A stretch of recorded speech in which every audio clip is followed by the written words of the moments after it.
planetu nelikviduju, tak jsem finančně zvýhodněný a když ji likviduju, tak si za to připlatím. Já mám do starostí jenom s kvartírem a s chalupou. Planeta, to je nad moje síly. No ale to se vztahuje, konec konců se to vztahuje i na ten váš kvartír. Kdybych si řekl, zase v Africe topěj, tak já uberu. Ne, tak i na ten váš kvartír se to uplatnit dá.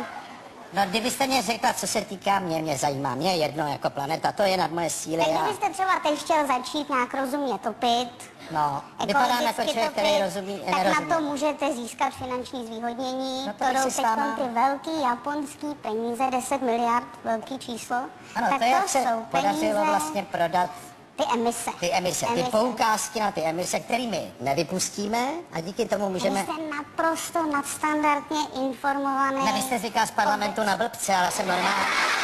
No je to úplně nadstandardní. Nám se tohleto dlouho nedařilo.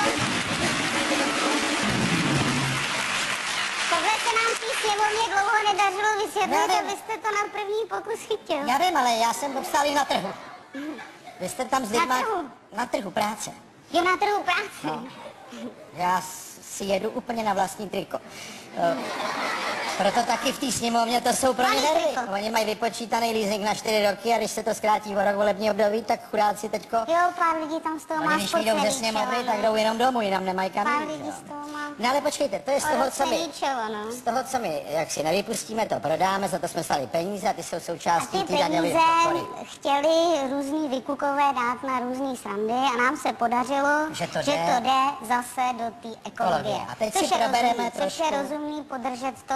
No to je velmi rozumné. A teď si probereme trošku tu ekologii. Dejme tomu, že bych byl ten zájemce o tu ekologickou podporu. Jestli tomu dobře rozumím, já jsem prase, topím uhlíma, cvičkama. To je docela standardní český prase. A ještě cvičky jsou souseda. A řeknu si konec, díky zeleným dostanu podporu na kotel. Dostanu nějaký procenta. Ale teďko ten kotel ekologický je na co? To je biomasa nebo co? Jo, může to být biomasa. A můžete mi vysvětlit tu biomasu? Může to být štěpka, může to být... No, počkejte, no, štěpka, peletky, no, můžete, když jste někde, kde máte vlastní střechu, můžete dát solární panely. To je taky další možnost. Tak vlastní střechu, pokud topím, bych měl mít.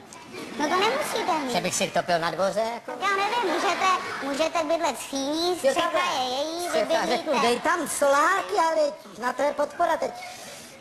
Nepočkejte, ale mě zajímá pak ten detail té biomasy. Já nevím, co to je? Vy nevíte, co je biomasa? Ne, já jsem takhle blbej. V tomhle jsem na parlamentní úrovni. Co je biomasa? Biomasa to je bioodpad, který se zpracovává do biomasy, kterou vysypu to do kamene. Docela rozhodným... do kamen můžete z belíku vysypat uhlí. No to vím. S tím bych rád skončil. Tam sypete z belíku uhlí do kamen. No, dobře, ale když budu chtít topit biomasu, vy říkáte, to je biologický odpad, ten já dávám do koše teď. No ne, tak ten můžete kompostovat. Dobře, čili si udělám kompost. To mám taky. To máte, hodně. kompostujete. No. A kdy já to jako můžu dát do těch kamen, ten kompost? Ten kompost dáte na zahradu a vypěstujete si biomrkev. Zdravou mrkev.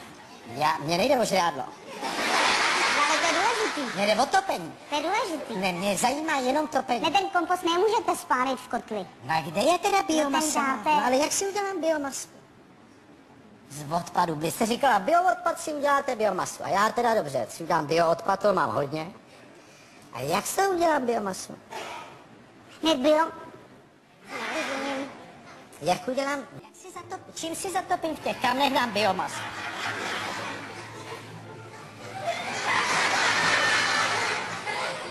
Mám kamna na biomasu. Půlku zaplatím, půlku dostanu od bursíka. Volám vám, říkám, dobrý den, Kateřino, mám ty kamna, mám tu dotaci. A co tam mám frknout dovnitř? A my zasypat tu mrkev. Mrkev? To by byly mrkvový kamna asi, ne? No co je ta biomasa? Já si říkám furt, teď já vůbec nevím, co je ta biomasa. Proto se ptám. No biomasa je biologický odpad, čili zásadně to, co vy popisujete, to všechno je bioodpad. Ano. A tím jsme začali, že já jsem říkal, to mám vzít odpadkový koš a vyklopit do těch, ale jsem říkal, ne, musíte na zahradu. Do kompostu. No kompost jsme měli už tuhle fázi. Jste skončila opravdu říct, teď si s tebou zatopili. Úžasná. Ne, a kdy to tam vznikne, nebo peletky štěpali, co stojí peletky? Biomasu. Biomasu. To mám čurbes. Co je biomasa? Abys si mohl topit. Neříkejte mi, že to je biologický odpad, to víme. Ale jak vznikne z toho bordelu, co mám v koši, to abych to mohl frknout do těch kamen, který mám na to. Mám speciální kamen na biomasu. Tak jste předsedkyně strany Zelených, hele, přestali jsme vyset na biomasu. My jsme úplně zavřeli do biomasy. No, vy jste po hlavu biomasy. Já už jsem po hlavu v biomase a zasypaný štěpkou. No, ale štěpka, peletky, to je jednoduchý, to ví každý v parlamentě, ale biomasa.